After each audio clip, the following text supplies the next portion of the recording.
Aku sangat bersuka cita dalam Tuhan bahwa akhirnya pikiranmu dan perasaanmu, pikiran dan perasaan jemaat Filipi bertumbuh kembali untuk aku. Memang selalu ada perhatianmu, namun baik juga perbuatanmu. Paulus memuji pemberian jemaat Filipi itu sebagai sesuatu perbuatan yang baik. Kamu telah mengambil bagian dalam kesusahanku. Kata-kata yang saya garis bawah ini menunjukkan Paulus sangat mengapresiasi pemberian jemaat Filipi. Bagian sebelumnya, kalau kita mendapatkan bantuan dari siapapun, ingat itu dari Tuhan.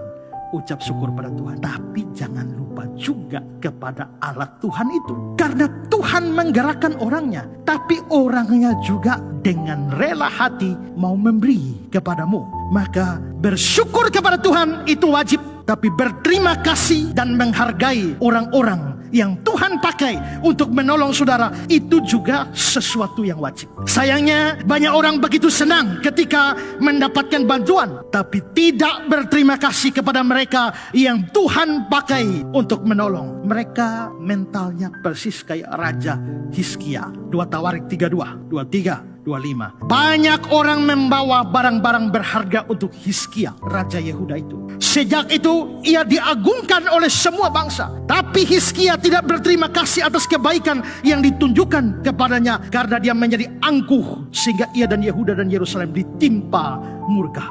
Banyak orang kasih, banyak orang sudah berbuat baik pada Hizkia, tapi dia tidak berterima kasih. Berapa banyak orang Kristen seperti itu, mendapatkan banyak kebaikan dari Tuhan melalui orang-orang yang Tuhan pakai, tapi mereka tidak tahu berterima kasih. Dan sesungguhnya memang inilah salah satu ciri hidup di zaman akhir, sebagaimana dikatakan Paulus dalam 2 Timotius 3 ayat 2. Manusia mencintai diri sendiri, menjadi hamba uang, mereka akan membual, menyombongkan diri, pemfitnah, mereka berontak terhadap orang tua dan tidak tahu berterima kasih. Ada juga yang berterima kasih, tapi dengan cepat melupakan kebaikan orang.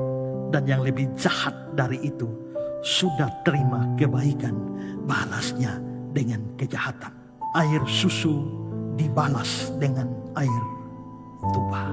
Kita dengan cepat berbuat kejahatan kepada orang dan melupakan seluruh kebaikan yang pernah dia berikan kepada kita. Itu adalah kejahatan. Makanya ada orang yang bilang bahwa kalau sampai balas kebaikan dengan kebaikan atau balas jahat dengan jahat, itu manusiawi. Kalau kamu bikin baik pada saya baik pada kamu. Kalau kamu jahat pada saya jahat pada kamu. Itu manusiawi. Tapi kalau sampai orang jahat kepada kamu, kamu balas dengan kebaikan, itu ilahi. Kamu jahat pada saya baik pada kamu, itu ilahi. Tapi kalau saya baik kepada kamu, kamu jahat kepada saya, itu setani. Jadi ada manusiawi, ada ilahi, ada setani. Nah, banyak orang menjadi setani seperti ini. Pernah bersuka cita, pernah menerima kebaikan orang lain, tapi dengan mudah melupakannya. Tapi bahkan lebih daripada itu, membalas kebaikan itu dengan kejahatan.